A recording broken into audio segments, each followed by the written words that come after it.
اس کے بعد ساتواں جو قلبی عبادت کا طریق ہے، جو انداز ہے، وہ صبر ہے۔ اس کے ساتھ شکر بھی آتا ہے، لیکن شکر چونکہ ایک ملٹی ہے، اس کے اندر 3 قسم کی عبادات شامل ہو جاتی ہیں، اس لیے اس کو ہم بعد میں ڈسکس کریں گے۔ تو صبر کیا ہے؟ صبر ہے روک لینا، تھام لینا، ثابت قدم رہنا۔ روک لینا، تھام لینا، ثابت قدم رہنا، کہ اللہ کی رضا کی خاطر مصیبت پر ثابت قدم رہنا، گناہ سے اپنے نفس کو روکنا اور اطاعت پر دوام اختیار کرنا، یہ صبر ہے۔ 3 چیزیں آئیں اس میں، کہ اللہ کی رضا کی خاطر ثابت قدم رہنا، مصیبت پر ثابت قدم رہنا۔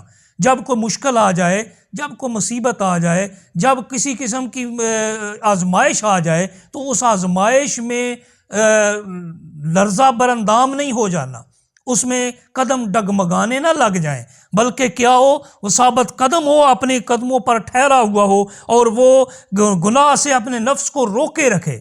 اب یاد رکھیے کہ اس صبر کے مقابلے میں بے صبری جو ہے وہ گناہ ہے۔ بے صبری اختیار نہ کرے، گلا شکوہ نہ شروع کر دے، بلکہ صبر کا دامن تھامے رکھے اور اس پر قائم و دائم رہے، اپنے نفس کو گناہ سے روکنا اور اطاعت پر دوام یعنی ہمیشگی اختیار کرنا، یہ صبر ہے۔ رب کائنات ارشاد فرماتا ہے قرآن پاک کے اندر، سورہ البقرہ آیا نمبر 153، رب کائنات ارشاد فرماتا ہے، یا ایھا الذین آمنوا استعینوا بالصبر والصلاۃ، ہے اہل ایمان تم کیا کرو، ایمان لا چکو تو اس کے بعد تمہیں مدد چاہیے نا، تو مدد کس سے طلب کرو؟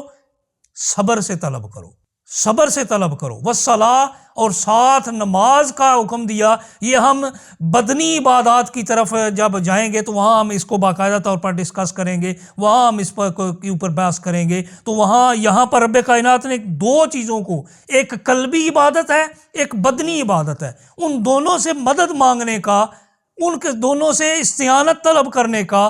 استعانت طلب کرنا کیا ہے؟ کیا ہم صبر سے کوئی چیز مانگیں گے؟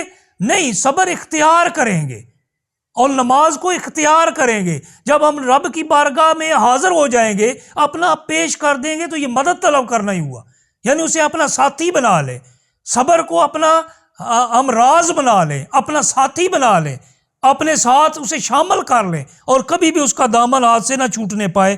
جب ایسا کریں گے تو رب کائنات کیا ارشاد فرماتا ہے؟ ان اللہ مع الصابرین، اللہ کن کے ساتھ ہے؟ صبر کرنے والوں کے ساتھ ہے۔ اور صبر کرنے والوں کو اجر کیا ملتا ہے؟ رب کائنات ارشاد فرماتا ہے، انما یوفی الصابرون اجرهم بغیر حساب، اللہ تعالیٰ صبر کرنے والوں کا پورا اجر ان کو دے گا، اور بغیر حساب کے دے گا۔ یوفی الصابرون اجرهم بغیر حساب، انہیں جو بدلہ دے گا تو ان کا اجر کیا گن کر دے گا؟ کچھ اعمال ہے نا، نیکی کریں تو اس کا 10 گنا ملتا ہے، کچھ اعمال ہیں جو کریں تو 70 گنا ملتا ہے، قرآن کی آیات سے ثابت ہے۔ کچھ اعمال ہیں جن کے کرنے پر 700 گنا ملتا ہے۔ لیکن صبر کیا ہے؟ صبر کے بارے میں اللہ تعالیٰ نے ارشاد فرمایا کہ انما یوفی الصابرون اجرهم بغیر حساب، اللہ تعالیٰ صبر کرنے والوں کو صبر کا اجر بغیر حساب کے عطا کرتا ہے، اور کوئی حساب نہیں ہوتا۔ کتنا عطا کرتا ہے اس نے بتایا ہی نہیں،